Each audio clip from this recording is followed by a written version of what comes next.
Right guys, welcome back to the channel. Hope you're all smashing it. Lovely day today. Hope you're all finding the content bearable at the minute. So if you are, remember, smash that subscribe button, give the like button a little tap as well.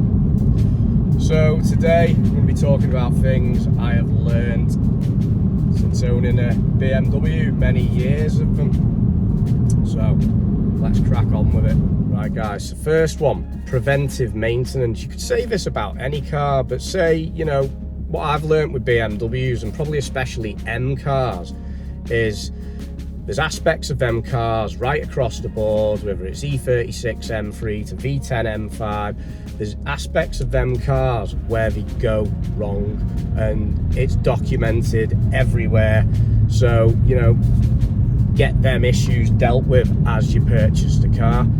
I think even with like RF series now, I think if I was buying a 330D again, or say a 320D, you know, all the stories online about timing chain issues and stuff like that, I think even if the car was stamped as just being serviced, I'd still go and get it serviced straight away, just for peace of mind. I didn't do that on mine. You're like, oh, it's on a long life service plan, and then you start reading into the issues and you think, yikes, I'm gonna go and get this serviced. So yeah, I think what I've learned with BMW is fantastic cars, but preventive maintenance is important. Right guys, so the second thing I've learned since owning BMWs for many years, always buy M or M Sport. If you can afford an M car, fantastic. But if you're just buying normal run-of-the-mill 3 Series, 5 Series, 1 Series, etc., always get the M Sport, because you'll go out or you'll see someone who's got an M Sport and you think, that's lovely, that. This steering wheel's nice. Look at them bumpers, I like the wheels on that, and you'll end up spending thousands sourcing parts. I see it all the time on the forums. Does anyone know where I can source a set of F30 M Sport bumpers? Want some M Sport wheels? You spend thousands. You might as well just buy the car in the first place. I did it with my 318 Ti E36 years ago. It had the sports seats, but the 318 Ti's, it came with the M Sport steering wheel, the bumpers, the wheels. You looked at them and you thought, it's nice that. So the next compact I bought was an M Sport. So there we go guys, things I've learned, always go for M Sport, save your mileage in the long run. So the third thing I've learned about many years as a BMW owner is the community. It's great and it's massive. There's a huge following of BMW owners clubs, forums, and it's like you meet people who've got BMWs and have the same love for the car as you do, and it's like a bond sealed for life. You just instantly got loads to talk about.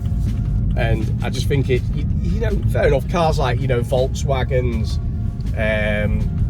Audis and stuff, but I just feel the BMW community is massive and it's full of some great people, and we have this on the channel, got some great people subscribed to the channel. You know, it's good interaction. We're there for the highs, we're there for the lows, but we're a community and we love the brand, and that's why I'm really looking forward to this summer fest, to get amongst other BMW owners with cars of all ages, shapes and sizes, and really get amongst the community and have a good chat.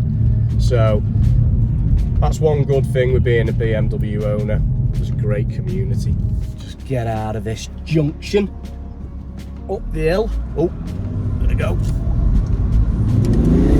Ooh, excuse me. So number 4 guys, things I've learned about being a BMW owner for many years, and we've all been there, and if you haven't, it's coming. Can you guess? The bong of terror, the bing of terror. I absolutely hate it. It normally happens at about 5 o'clock in the morning on the way to work when I'm half asleep, driving down the road, and it goes bing. I can't do the noise. And you think, oh God. And you look, and it's telling you the outside temperature is low. And you just go, oh, whoo, thank God for that. However, sometimes we have had it where it is serious. I've had it on many BMWs, the bong of terror. We've all been there. We'll all have many stories with it. It just won't go away. It's really annoying, and it's something that every BMW owner has to get used to and has to accept that sadly it's gonna come at some point. There we go, guys, the bong of terror. So next one, guys. There's loads of mods and tuners. Since being a BMW owner, there has never ever been a shortage of parts or aftermarket parts that you can get to modify your BM, because they have such a massive following and people love the cars. People, you know, they tune them, they aesthetically modify them. There's no end of parts to modify your BMW, and it's fantastic, and that's right across the board, whether it's an E30 or an F30, an E90, 91. There's parts everywhere, and that is one of the things I enjoy about being a BMW owner is no matter which BM I buy, I'll be able to do subtle modifications for it, and I'll be able to tune it. So that is fantastic. Right, guys, number 6 of things I've learned since I've been a BMW owner, probably more in later years, like now, run flats. Run flats.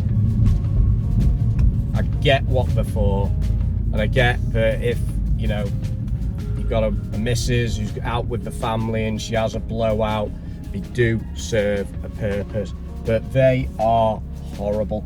The ride is horrible, the noise is horrible, and it's a massive BMW thing, and they are expensive.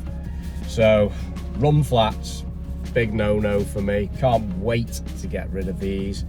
But yeah, accept that if you come into the BMW gang, there's a chance it's going to have run flats. But this is a bit more of a funny one now. There's that, you know, since becoming a BMW driver, you attract this stigma. You don't use your indicators. You're arrogant, right? So being a BMW owner, it kind of labels you, and I'm not gonna swear, but you know, people think you're an absolute, and I think it's wrong. I always use my indicators, and you know, I do put my foot down, but I am quite, you know, a polite driver, and I think there's lots of other BMW drivers that I see out on the road that aren't bad drivers, and you know, that BMW stigma's, it's been around for years. So there we go, guys, we do use our indicators. Right, so number 8, guys. A cheap deal doesn't mean you're getting a good car.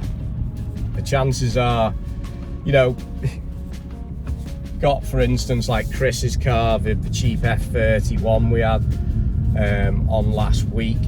That is a good deal, but I've been to look at many cheap BMs in the past. If you know what you're looking for and you do a bit of poking around, you know you're not getting a good deal. It might seem like a good deal on the surface, but there's normally a reason why it's cheap. So there are cheap BMWs out there, but what I've learned since being a BMW owner is have a good look around, read up, see what the faults are with that car, what the things are that go wrong, where the rust patches are, and have a proper dig into that car, because it's cheap for a reason. So another thing I've learned about BMWs since being a long-term owner is, obviously, if you've got a love for the car and the brand, you end up doing a lot of reading. And I like the history of BMW. I like reading into the heritage and stuff like that. Don't know how many of you know out there, and I was in essence black by me. I always thought that the BMW badge was from the days that BMW made aeroplanes, because they made planes many years ago, like many car manufacturers. But that badge on the bonnet is not the propellers on the plane, and that shocked me. It's actually the colours of the town where in essence BMW started, in Bavaria. So that's a bit of an interesting one. Shock to me. So there we go, guys. Just my little take there on things I've learned since I've been a BMW owner, and it'd be interesting to hear some of the things that you guys have learned since you've been BM owners. So we're over 500 subscribers now, starting to grow. Me and Tom, we're motivated now to bring more content. It is hard work with the work-life balance, but we're definitely committed now. And like I say, a lot of our friends are committed, and we've got quite a few friends that are obviously BMW owners that want to do content with us, which is fantastic that we can bring you guys. So there'll be more drive reviews, more how-to videos. Might even start throwing in a bit of history as well, because I'm obsessed with facts and figures and reading. So we'll see what happens, guys. So there we go. Hope you have a cracking day. Sun's out again, feeling like spring, and I'll catch you in the next one.